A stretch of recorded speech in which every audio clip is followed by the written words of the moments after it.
Okay, so you want to buy a camera, but there are so many cameras on the market these days. How do you know what is the best camera for you? First of all, I just want to say that to be a great photographer, it doesn't matter what camera you have.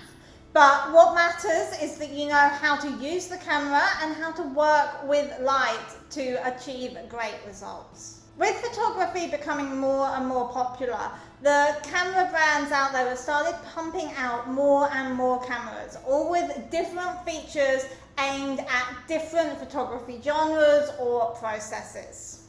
So in this video, I'm not going to tell you what camera to buy, but I'm going to give you some tips on how to choose the right camera for you.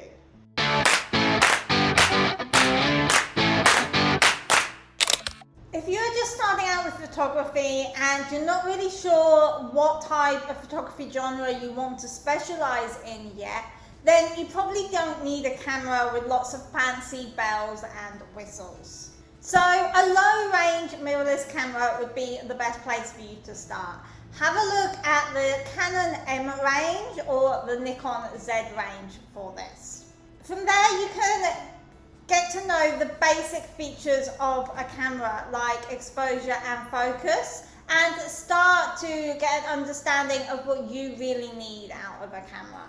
If you've been shooting for a while and have an understanding of what you need from a camera, then I recommend doing a little bit of research.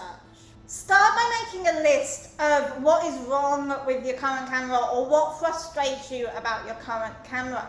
This will make it clear to you what features you need to have in your new camera.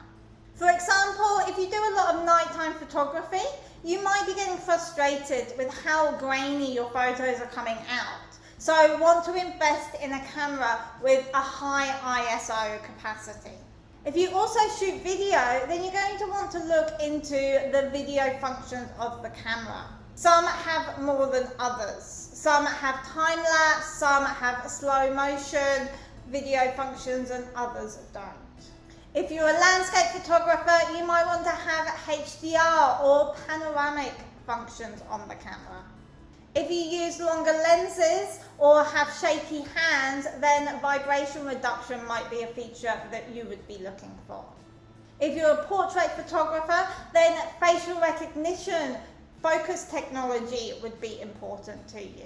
There are many different things that cameras can do these days, and it really is just a matter of working out which features you need and ensuring the camera you buy has those features. The other thing you're going to want to consider is what lenses or accessories you can get for your camera. Mirrorless cameras are now the most popular camera on the market, but because they've only been around a few years, there are less lens options for mirrorless cameras. So you might not be able to get the lens that you want or need for your mirrorless camera.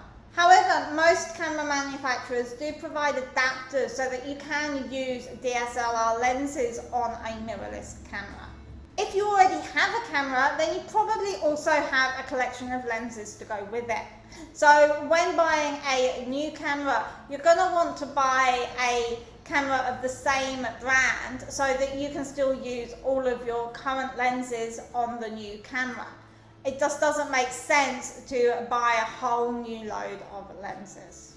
You will also want to think about what accessories will work with your camera. Not all flash units will work with all cameras. Not all cameras have the right input ports for things like microphones or shutter release cables. Some cameras have Wi-Fi or Bluetooth functions to sync with various accessories, whilst other cameras don't have these functions. So as you can see, I've not really told you what camera to buy in this video, as it really does depend on your budget, the equipment you already have, and what you're going to be using that camera for. If you do need a little bit more help working out exactly what camera is best for you, then I'd be happy to have a chat one-on-one with you. So go and click on the link in the description to book a free Zoom call with me. Also, if you do need some help learning how to use your new camera, I do have my Get to Know Your Camera course. I'll drop the link for more info on that in the description as well. And finally, one last point before I go is that a lot of camera shops have a try before you buy policy, where you can rent out a camera for a period of time just to get a feel of how the camera is before you actually invest a lot of money in buying it. So go and check out your local camera store and see if they have a similar policy to this. Thanks for watching, and I'll see you again next week. Bye bye.